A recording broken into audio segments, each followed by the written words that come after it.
Boubacar Siddiq. Il faut dire que le retrait des États du Sahel, de la CPI et même de la CEDEAO dépasse une simple action de retrait.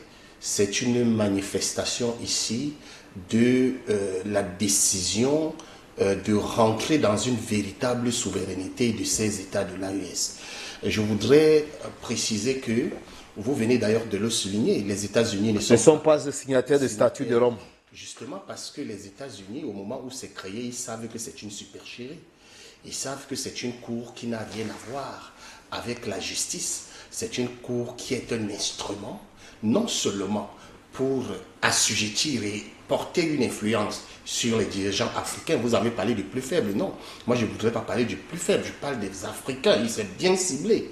Et justement, il fallait également mettre sur pied un instrument de corruption. Et le docteur l'a dit tout à l'heure, que c'est une trop grosse corruption qui se cache derrière. Et il fallait institutionnaliser cette corruption pour qu'on ne dise pas que demain, après-demain, l'argent qu'ils reçoivent, c'est un agent de corruption. Il fallait qu'on mette un instrument, c'est la CPI, qu'on crée des fonctions et que maintenant on crée le réseau de partage de cet argent pour justifier son existence. Et maintenant, qu'ils posent donc, à partir du moment où ils reçoivent l'argent, qu'ils posent donc les actes qui définissent, c'est-à-dire qui sont dans leur cahier de charge, qui définissent leur mission. Leur mission, c'est quoi?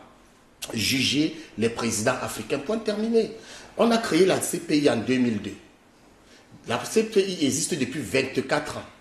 Et en 24... Mais ce n'est pas quand même ce qui est dans le test, jugé de façon claire aussi. Non, ne regardez pas le test. Nous sommes ici dans l'analyse froide de la réalité, de ce pourquoi il est important que les États de l'AES quittent la CPI. On ne veut pas regarder les tests. Attendez, quand les gars là veulent aller, quand je dis les gars là, c'est parce qu'ils ne méritent même pas qu'on les appelle par leur nom. Ces Occidentaux là, ils sont méchants. Quand ils veulent aller en Libye, tuer, assassiner le guide libyen, qu'est-ce qu'ils ont dit? Ils ont dit qu'ils veulent mettre sur pied un bouclier pour protéger les ressortissants de Benghazi parce qu'il y avait une colonne de chars que le guide libyen avait mis en route pour aller tuer, décimer la population de Benghazi. C'est-à-dire la résolution que l'ONU leur donne, c'était une résolution d'interposition. Là, je vais vous parler donc des tests dont vous évoquez. Mais sur les faits, qu'est-ce qui s'est passé? Ils ont pilonné toute la Libye jusqu'à ce qu'ils ont atteint leur objectif, assassiner Kadhafi, tuer ses enfants, son épouse, tout. Voilà les tests. Et c'est à cause de ces tests-là, vous avez évoqué la question iranienne tout à l'heure. Je reviens sur le sujet. Vous avez évoqué la question iranienne tout à l'heure. C'est toujours à cause de ces tests-là que l'Iran a dit que nous ne voulons pas le protocole d'accord qui a été signé récemment entre l'Iran et les États-Unis. La copie en anglais a été envoyée à l'Iran. L'Iran a dit qu'on ne veut pas de la copie en anglais. Traduisez ça en perse, même pas en arabe, en perse, la langue perse, qui est la langue originelle de l'Iran. Traduisez ça en notre patois, parlons maintenant l'africain. Même si patois est péjoratif, parce que c'est eux qui nous ont créé l'affaire patois, pour montrer que nous n'avons pas de langue, et nos langues ne sont que des trucs indigènes qui ne valent pas la peine. Ils ont appelé ça patois, mais c'est des langues.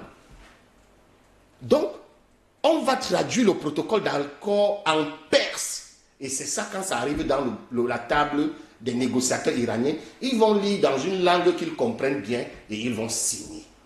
Parce que là, ils trouvent que ce qu'ils sont en train de dire est clair et c'est ça qu'ils comprennent en leur langue. Pour vous dire que ces gens sont trop forts dans les tests. Ils vous mettent la beauté dans le test, mais maintenant, dans les faits, ils font ce qu'eux, ils veulent et ce qui est dans leur intérêt. Et donc, la CPI, dans ces tests, personne ne va vous le contester, ça dit que c'est une beauté qui met ici en place un instrument qui va être un arbitre de la bonne gouvernance dans le monde entier. Mais sauf que quand c'est du côté européen, on avertit les procureurs de la CPI. On leur dit, vous vous amusez, même on va vous bombarder. Et vous blaguez même, d'abord même, on va même mettre un mandat. Donald Trump avait dit ça au procureur de la CPI. Quand il a osé dire qu'il va ouvrir une enquête contre les exactions de l'armée américaine en Afghanistan, Donald Trump a dit que tu tentes seulement un peu. Je te mets un mandat d'arrêt international.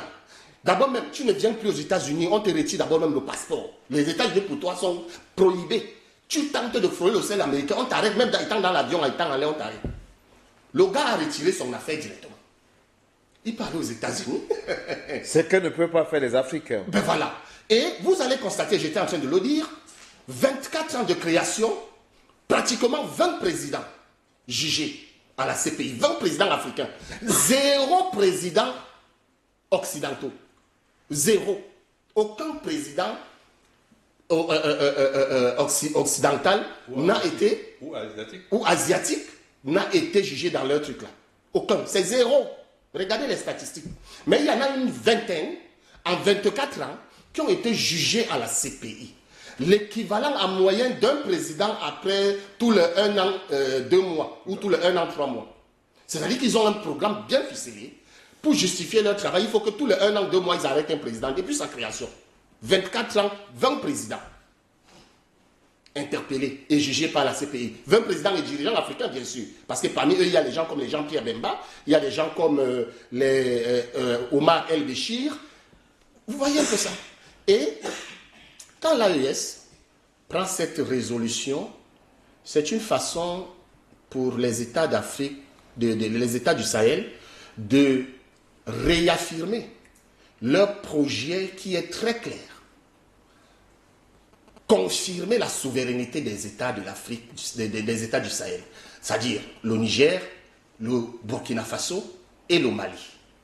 Et on ne peut pas avoir une souveraineté tant qu'on demeure dans les accords internationaux qui vous maintiennent dans une précarité, un peu comme le FMI dont on parlait tout à l'heure. C'est des instruments qui ont été posés par ces gens pour nous maintenir dans les dettes. Je vous rappelle que le Burkina Faso vient de construire un peu plus de 180 km d'autoroute sans avoir pris un seul prêt dans une quelconque banque entre les deux, que ce soit le FMI, que ce soit le Fonds monétaire international, la Banque mondiale. Ils viennent de construire. Or, quand vous prenez l'argent chez eux, ils vous assujettissent davantage parce que le remboursement de ça va avec non seulement le remboursement d'argent, mais avec des conditions de gouvernance dans vos pays, parce qu'on va vous demander d'accepter l'homosexualité, par exemple, on va vous demander d'accepter et de signer des autorisations d'exercice dans votre territoire, de certaines organisations de déstabilisation et d'espionnage qui viennent vous faire de l'espionnage et rendre compte. Il faut qu'on comprenne aujourd'hui que les États d'Afrique, les États de l'Alliance du Sahel. L'Alliance du Sahel, merci Aboubakar. Les États de l'Alliance du Sahel sont dans une logique souverainiste et leur décision de sortir de la CPI n'est pas seulement une simple décision d'une alliance de 3 pays, d'une alliance militaire entre 3 pays, mais c'est un message politique, je vais même dire c'est un message géopolitique pour dire que désormais, nous aussi, nous voulons une véritable indépendance, comme les 250 ans des indépendances des Amériques ils sont en train de fêter.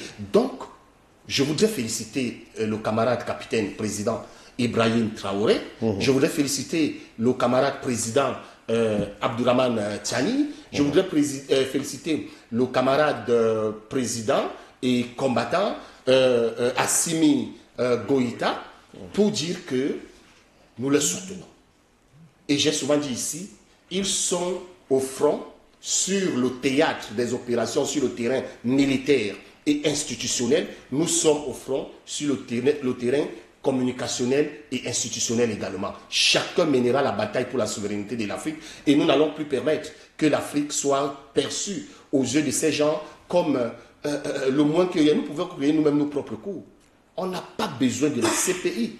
Et moi, je suis de ceux qui pensent que désormais, si un président africain est interpellé par la CPI ou qu'on émet seulement un mandat, qu'on fasse la même chose que Donald Trump a fait. Qu'on fasse une sortie le dirigeant du pays ou bien même d'un autre pays africain. Parce que nous sommes tous dans le même problème. Même si encore il y a des endocolons dans nos institutions africaines qui veulent toujours jouer leur jeu. Mais ils finiront par perdre. Parce que l'histoire est têtue. Et nous sommes entrés ici dans une véritable définition des nouveaux règles du jeu mondial sur l'échiquier mondial.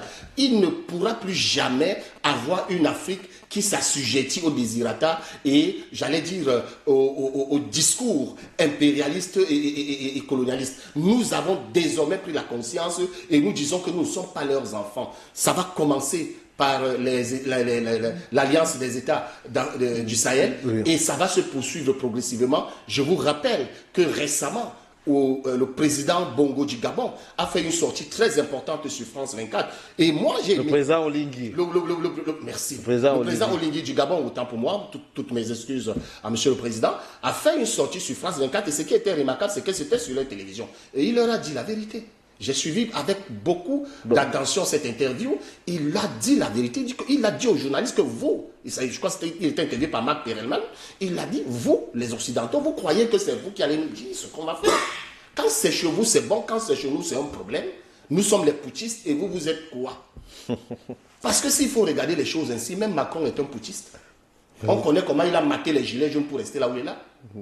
Donc, Aboubacar Siddiq, félicitons l'AES et disons que les chefs d'État d'Afrique doivent suivre l'exemple de l'AES. Il n'est plus question d'aller demander la place sur la table des Occidentaux. Il est question de créer nous-mêmes notre propre table et inviter les gens à notre propre table, manger le repas que nous mangeons nous-mêmes. D'accord. Voilà. Merci Renou Momar, Ravour, Franck, Emmanuel Babi et Essa Ghana.